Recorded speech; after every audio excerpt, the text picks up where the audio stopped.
Step कीजिएगा ही, इसलिए कि आपके टारगेट में हार जेडी नहीं हमारे टारगेट नहीं है। अब क्या क्या नहीं चला देते हैं आप लोग। हम नहीं चला। अरे भाई सत्ता पक्ष ढूंढता है भाई, सत्ता पक्ष ढूंढता है। सत्ता पक्ष ढूंढता है, ठीक बात कहाँ है तेजस्वी यादव? हाँ कह तो रहे हैं। अरे भाई फिर आपको हम बताएंगे तो सब लोगों को तीखा लगेगा। क्यों जेडीयू जाएगी उसमें जो जबरदस्ती का सर्टिफिकेट लेना चाहते हैं उसके साथ तिरंगा यात्रा के लिए? तिरंगा यात्रा का हकदार देश का विपक्षी पार्टी है कि कागज आपके हाथ में है, कलम आपके हाथ में, जो चाहिए लिख दीजिए, जिसको चाहिए अपराधी बना दीजिए, जिसको चाहिए निर्दोष बना दीजिए। अच्छा, ये भी क्या कर रहे हैं आरजेडी के? ये भरत तिवारी को गोली मार के, अरे ये तो प्रमाण है ना। बताइए क्या कर रहे हैं? मुजफ्फरपुर में गाय घाट में जो गोली चला, गोली से जाके ठोक दिया पुलिस, इसकी बात ना देखिए। नमस्कार, आप देख रहे हैं 4 PM और मैं हूं अभिषेक मिश्रा। देखिए, इस वक्त हमारे साथ आरजेडी के राष्ट्रीय उपाध्यक्ष और बिहार के पूर्व विधानसभा अध्यक्ष उदय नारायण चौधरी हैं और जाहिर तौर पर आरजेडी से जुड़े हुए कुछ सवाल हैं, बिहार की सियासत से जुड़े हुए कुछ सवाल हैं जिन पर बातचीत होगी। आरजेडी में ऑपरेशन क्लीन अभियान चल रहा है और आरजेडी में नए सिरे से संगठन को दुरुस्त करने की जो कवायद चल रही है उस पर सबसे पहला सवाल सर आपसे, आप भी कई चीज़ों को लेकर चिंतित रहे हैं, पार्टी को लेकर, और आपने तेजस्वी यादव को सलाह सुझाव भी दिया था। और आप जैसे वरिष्ठ नेताओं की सलाह सुझाव या फिर आरजेडी के विधायक भाई वीरेंद्र ने जो कहा उस पर पार्टी अब अमल करती दिख रही है। तेजस्वी यादव, लालू यादव उस पर अमल करते दिख रहे हैं। क्या क्या बड़ा बदलाव आरजेडी में होने वाला है?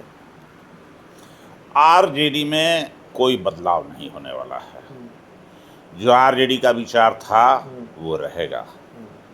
जो आरजेडी का काम करने का नैतिक रूप से और सैद्धांतिक रूप से जो प्रक्रिया थी वो तेजस्वी यादव के नेतृत्व में आगे बढ़ते रहेगा। आरजेडी में कोई परिवर्तन तब है कि कुछ छोटे मोटी घटनाएं घटती है या छोटी संगठन को तो फेरबदल करना ही पड़ता है, तो एक प्रक्रिया है सामान्य सी जिसको किया है। इसमें ये शब्द हमको अच्छा नहीं लगा कि आरजेडी क्लीन ऑपरेशन। अरे क्लीन ऑपरेशन यहाँ कहाँ है? क्लीन ऑपरेशन तो बीजेपी का चल रहा है अभी।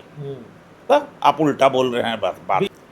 बिहार में छात्रों के ऊपर AK-47 चलाए गए, ये खबरें आ गई।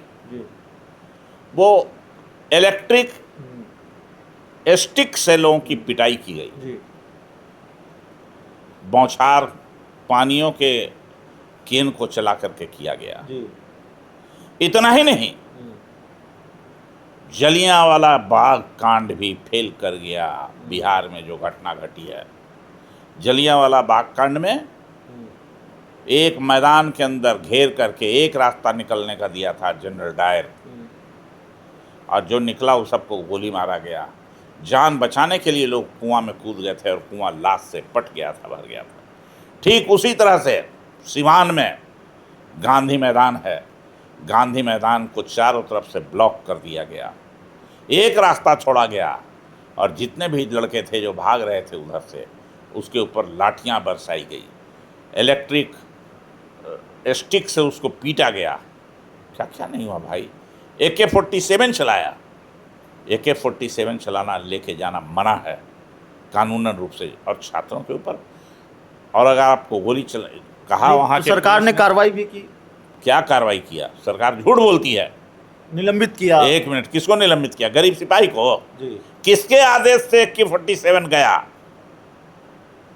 किसने चलाने का? कौन कहा लेके जाने के लिए AK-47? कहते हैं कि सेल्फ डिफेंस में चलाया। सेल्फ डिफेंस में चलता है तो पैर में गोली मारी जाती है, सेल्फ डिफेंस में कनपट्टी में नहीं मारा जाता है, उसके बगल से निकल गया। अभी भी लड़का भर्ती है पटना में, 3 लड़कों को लगा। क्या बात करते हैं आप? ये कह रहे हैं कि लाठीचार्ज का निंदा कर रहे हैं मुख्यमंत्री।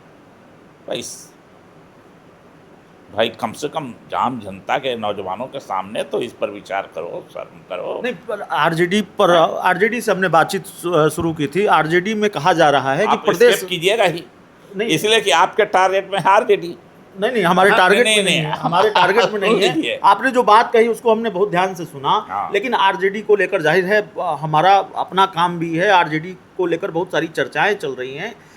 कहा यह जा रहा है कि सांगठनिक स्तर पर बड़े बदलाव होंगे, बांकीपुर का इम्पैक्ट आरजेडी पर है और तेजस्वी यादव बिल्कुल फुल फॉर्म में नजर आ रहे हैं। एक जो परसेप्शन उनको लेकर बन रहा था कि भाई राजनीति को बहुत गंभीरता से नहीं लेते हैं या तेजस्वी यादव सीरियसली नहीं है, तो तेजस्वी यादव इस परसेप्शन को खारिज कर रहे हैं और उन्होंने ताबड़तोड़ कार्रवाई शुरू कर दी है।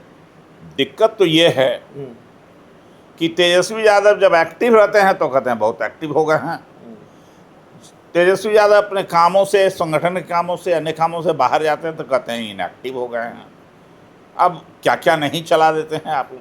हम नहीं चला, अरे भाई, सत्ता पक्ष ढूंढता है भाई, सत्ता पक्ष ढूंढता है। सत्ता पक्ष ढूंढता है, ठीक बात कहाँ है तेजस्वी यादव? हाँ, कह तो रहे हैं। तो ये सब आरोप लगता है विपक्षी के ऊपर, इसलिए कि विपक्षी के विरोध में नैरेटिव चलाया जाए। तो सत्ताधारी दल वाला ये नैरेटिव चला रहा है, तो आप कह लो उसको पकड़े हुए हैं। अरे ये चलाइए ना कि यहाँ सैकड़ों लोगों के ऊपर केस हुआ। हम लोग डेलीगेशन में गए थे मिलने के लिए डीजीपी से, तेजस्वी यादव के नेतृत्व में। हम लोगों ने कहा कि पहली बार छात्रों के ऊपर AK-47 से यहाँ गोली चलाई गई, इसका प्रमाण आ गया। तो आप केवल सिपाही को निलंबित करके, गरीब सिपाही को आप चाहते हैं कि उससे मुक्ति पालें? कौन कौन लोग इस चेन में थे, किनके आदेश से हुआ, और एसपी को किसने आदेश दिया गोली चलाने का? जब तक उसके ऊपर कार्रवाई नहीं होती है तो फालतू बात सब है।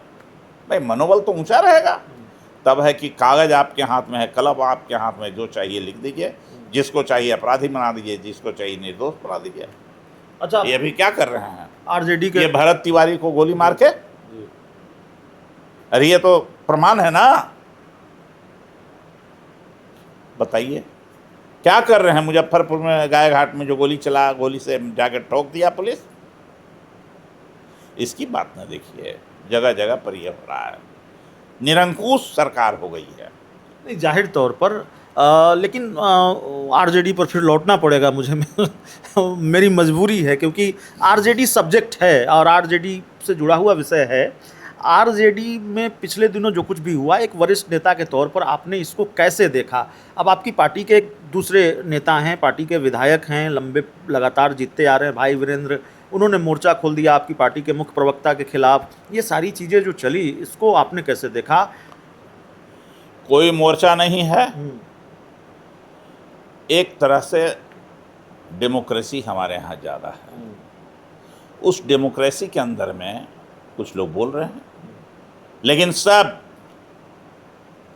तेजस्वी यादव के नेतृत्व को स्वीकार करते हैं, लालू यादव के नेतृत्व को स्वीकार करते हैं। ये जान लीजिएगा आप, ये आरजेडी में क्षमता है, तेजस्वी यादव में क्षमता है।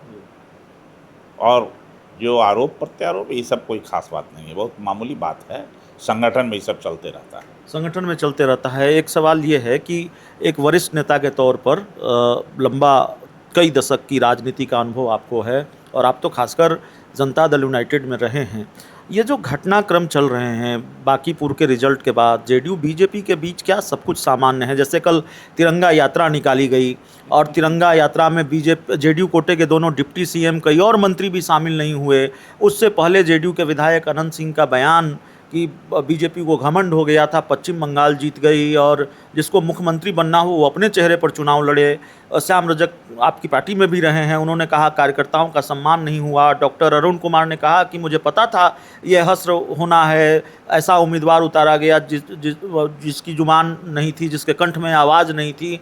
तो जेडीयू की तरफ से ये जो चौतरफा हमला हुआ और कल जिस तरह से तिरंगा यात्रा में दोनों डिप्टी सीएम नहीं रहे, क्या इसको सामान्य राजनीतिक घटना माने या दोनों दलों के बीच ऑल इज नॉट वेल माना जाए? अरे भाई, फिर आपको हम बताएंगे तो सब लोगों को तीखा लगेगा जी। आप तिरंगा यात्रा का नाम ले लिया।